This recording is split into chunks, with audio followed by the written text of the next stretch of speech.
Welcome to The Explainer. Today, we're looking at a foundational text, honestly, a true masterclass in self-mastery, a critical tool for the architecture of the self, intellectual refinement for the UpGo Wise practice. We are unpacking OpenT1 Systemantics by John Gall. Now, Systemantics is not your typical dry book about corporate forms or charts. Systemantics is about the exact moment the tool wakes up. We're studying Systemantics right now because self-command absolutely fails when your tools acquire appetites, and John Gall understood this better than anyone. Name one system you built that does not now manage you. Think about it for a second. What if your absolute best system isn't actually helping your life, but is really just hiding your fear? That question has teeth, doesn't it? You can feel it right in the jar. You feel this creeping sense of scarcity, so what do? You add one more role, one more dashboard, one more morning ritual. And then suddenly, the day has a spine that wasn't even made by you. The machine stands up. You sit down. John Gall approached this entire problem like a clinician with a scalpel, just hidden under this brilliant dry wit. He observed what he called the operational fallacy. Basically, just because you named a system efficiency protocol doesn't mean it's actually efficient. The rule here is dead simple. Audit the outcomes, not the labels. A system has to be judged by its behavior under pressure, rather than its noble intent. Gall saw that systems are literally living mischief. They actively filter reality and protect themselves from correction. Reality slap, you call your extra checklists discipline. But as John Gall shows in Systematics, the mechanism is just fear outsourcing judgment until the system eats the choice completely. Right there is the collapse. It's not bad work. It's not weak lil. Adding structure isn't always discipline. Often, it's just nervous energy turning your choices into pure administration. The old model tells us to fix weakness by simply adding another system. But the UpGo Wise refinement dictates that we keep the smallest working loop in direct contact with the field. You see, the system you built to cure your pain can quickly mutate into the main organism. The symptom shifts from disorder to overcontrol, and suddenly, the leader, you, becomes a mere caretaker for the machine. Gall observed something fascinating. Systems are not neutral containers. They become actors in their own right. And as they grow, they attract what he brilliantly calls systems people. These are individuals who thrive entirely inside system logic rather than mission logic.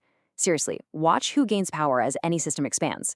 Dysfunction often feels incredibly well-staffed because the system converts its original purpose into its own intrasystem survival. When time, money, or attention feels thin, that scarcity breeds elaborate mazes. The old model says, hey, more control means more safety. But the mistake is building from fear instead of feedback. When time feels thin, you build controls. When trust feels thin, you build reports.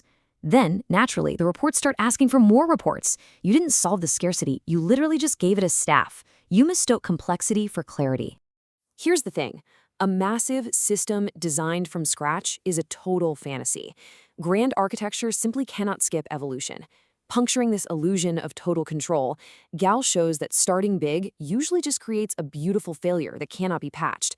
You confuse expansion with health. Now, not every limit is scarcity. Some limits are actually mercy.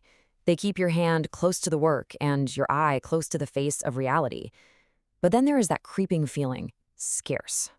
That word can rule a life. It can make speed feel moral. It can make complexity feel incredibly adult. But speed without a destination just becomes elegant exhaustion. A fast maze is still a maze.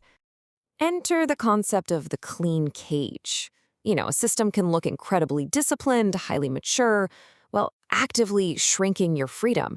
You can literally lose your freedom inside a tool that you built for freedom. The user becomes the functionary, and the real world just becomes an annoying interruption. Gall doesn't ask if the cage is polished. He asks why you keep calling it a ladder. One paradigm builds from the map, the other builds from the wound. The map wants completeness. The wound wants relief. A grand design can easily become a comfortable costume.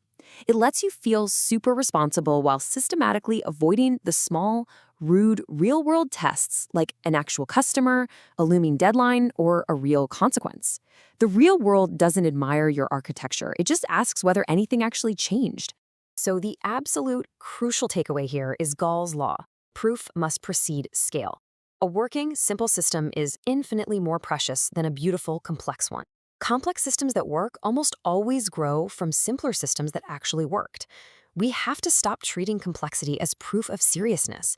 Treat direct contact with reality as your proof. Picture a glass jar on a kitchen counter right before dawn. A sourdough starter has been fed too much. It was meant to rise, but now it pushes its lid loose. It drips down the side. It spills across the counter. Nothing evil happened, only growth without shape, only care without measure, an uncontained appetite. That jar is your calendar after adding just one more productivity layer. You misread appetite as health. Systems must be designed to run downhill. They absolutely have to work with human tendencies, not against them, to reduce coordination debt. A strategy isn't a beautiful, high-tech command center. It is simply a way to meet reality without flinching. If the system dulls the meeting, it's not strategy. It is anesthesia. Here is the surgical prescription to touch truth again. 1. Choose a respected system.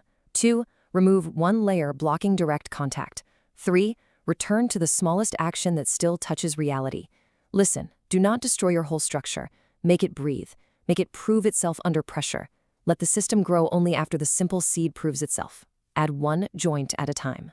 You've got to watch out for the FLAT, which is when the system treats reports as reality. You must fiercely protect unfiltered contact with the field. Stop polishing the cage. Stop preparing the preparation. Preparation can easily become a drug that numbs the risk. If the edge is numb, cut towards sensation. If the loop is slow, shorten it.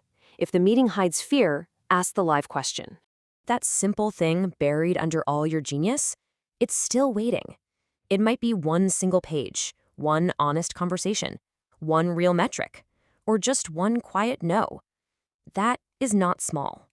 It is Pay 3 RQ. Where has your system become a life support machine for avoidance? Take this question into your next practice block. Don't look at it as a point of blame, but rather as a genuine design challenge. A system is a servant with hunger. It needs a wall. It needs a name. Return to the smallest act that still touches truth. Deep dive the philosophy at upgowise.com. Start with the living seed.